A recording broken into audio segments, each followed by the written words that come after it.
Hello बच्चों, let's read the question. कह रहे हैं for two ionic solids calcium oxide and potassium iodide identify the wrong statement among the following. दो ionic solid आपको दे रखे हैं, कैल्शियम ऑक्साइड है, पोटेशियम आयोडाइड है बच्चों। तो इन दोनों के रेस्पेक्ट में बच्चों आपको बताना है इन चारों में से रोंग स्टेटमेंट कौन सी होगी। पहले में कह रहे हैं कि latest energy of calcium oxide is much larger than that of के। देखो लेटिस एनर्जी की बात हो रही है। लेटिस एनर्जी क्या होती है बच्चों?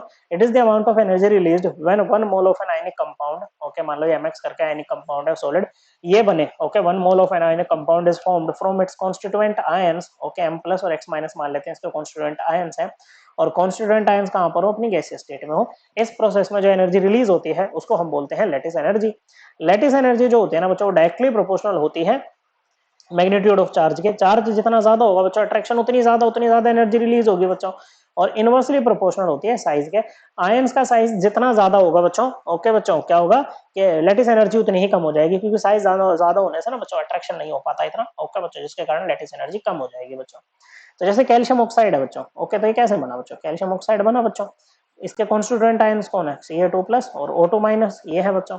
वहीं अगर हम Ki की बात करें तो Ki कैसे बना बच्चों?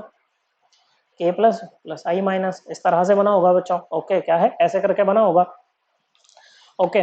तो यहाँ पर क्या है बच्चों, अगर हम मैग्नीट्यूड ऑफ चार्ज से भी जाएं तो यहाँ पर टोटल मैग्नीट्यूड कितना बनेगा बच्चों? 2 मल्टीप्लाइड बाय 2 4 बनेगा बच्चों।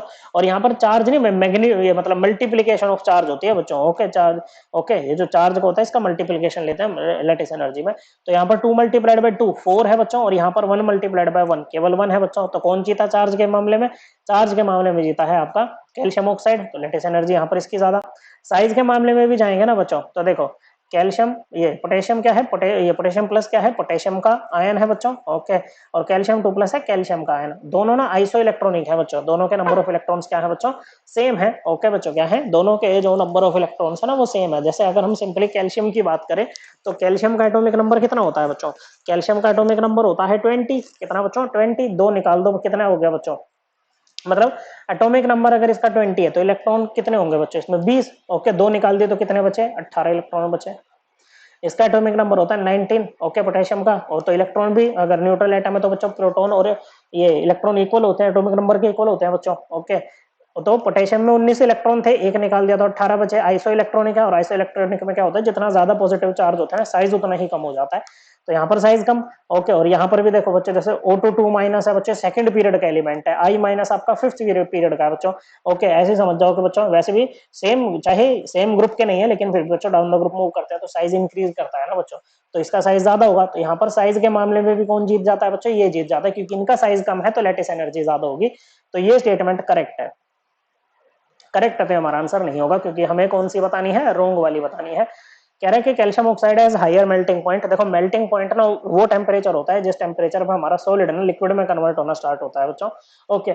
अब मेल्टिंग पॉइंट का ना इस चीज से ज्यादा लेना देना नहीं होता कि भाई ये कैल्शियम और ऑक्सीजन में क्या मतलब कितना तगड़ा इंटरेक्शन है। इसका होता है कैल्शियम ऑक्साइड का दूसरे कैल्शियम ऑक्साइड से कितना तगड़ा होगा, पोटेशियम आयोडाइड का दूसरे पोटेशियम आयोडाइड से कितना तगड़ा होगा, क्योंकि यहाँ पर इंटरमोलिकुलर अट्रैक्शन की बात होती है, ओके बच्चों। और इसमें यहाँ पर भी अगर हम बात करें तो इंटरमोलिकुलर अट्रैक्शन जो है ना वो कैल्शियम ऑक्साइड में ज्यादा होगी, तो इसका मेल्टिंग पॉइंट ज्यादा होगा। तो ये स्टेटमेंट करेक्ट है। अगर सीओ का ज्यादा है बच्चों तो के आई का क्या होगा? कम होगा। तो बात सही है बच्चों। फिर कह रहा है कि के I is soluble in benzene, ये बात गलत है बच्चों, क्योंकि के आई क्या है? एक आयनिक कंपाउंड है, कंप्लीट ट्रांसफर ऑफ इलेक्ट्रॉन से बना हुआ है बच्चों। तो अगर ये किसी भी सॉल्वेंट में जाएगा ना बच्चों तो ये डिसोसिएट होगा वापस से किसमें बच्चों? अपने कॉन्स्टिट्यूएंट आयंस में। और यहां पर भी इनको तोड़ने के लिए जो एनर्जी लगेगी ना उसी को वो उसको भी हम क्या बोलेंगे? लेटिस एनर्जी ही बोलेंगे, ओके। चाहे इस प्रोसेस के लिए बोलो चाहे इस प्रोसेस के लिए बोलो बच्चों, ओके। यहाँ पर एनर्जी रिलीज हुई है लेटिस एनर्जी, यहाँ पर एनर्जी रिक्वायर्ड होगी वही जिसको हम कहेंगे लेटिस एनर्जी, जो कि कहां से आती है बच्चों? जैसे पानी में तो ये डिसोल्व हो जाएगा, क्योंकि के प्लस है और पानी कैसा है बच्चों? पोलर है आपका। ऑक्सीजन ज्यादा इलेक्ट्रोनेगेटिव, ये पार्शियल, ये तो पार्शियल नेगेटिव चार्ज, हाइड्रोजन पर पार्शियल पॉजिटिव चार्ज। तो यहाँ पर हाइड्रेशन होती है बच्चों, आयन डाइपोल इंटरेक्शन होती है जिससे एनर्जी रिलीज होती है जो लेटिस एनर्जी को कंपेंसेट करती है। लेकिन बेंजीन तो कैसा होता है बच्चों? नॉन पोलर होता है बच्चों, ओके। इसका इसका और बच्चों इसके के आई के आयंस का, हालांकि देखो आई माइनस है यहाँ पर, ये हाइड्रोजन से भी कर जाएगा। ओके, यहाँ पर आयंस के साथ में इसका कोई भी इंटरेक्शन नहीं होगा, कोई एनर्जी रिलीज नहीं होगी जो कि लैटिस एनर्जी को क्या कर पाए बच्चों, कंपेंसेट कर पाए, तो ये सोल्यूबल नहीं होगा बेंजीन में। सो ये बच्चों जो रोंग स्टेटमेंट रहेगी यही हमें बतानी थी, तो हमारा आंसर हो जाएगा ऑप्शन 4। ओके बच्चों, और इस चीज को हम बच्चों ये जो लेटेस्ट एनर्जी वाला कंसेप्ट है इसको एनसीईआरटी से हम रेफर कर सकते हैं, क्लास 11th की एनसीईआरटी चैप्टर नंबर 4 में हमें जाना है बच्चों। Okay, page number 103। So correct answer option 4। I hope आपको ये एकदम क्लियर हो गया होगा। थैंक यू बच्चों।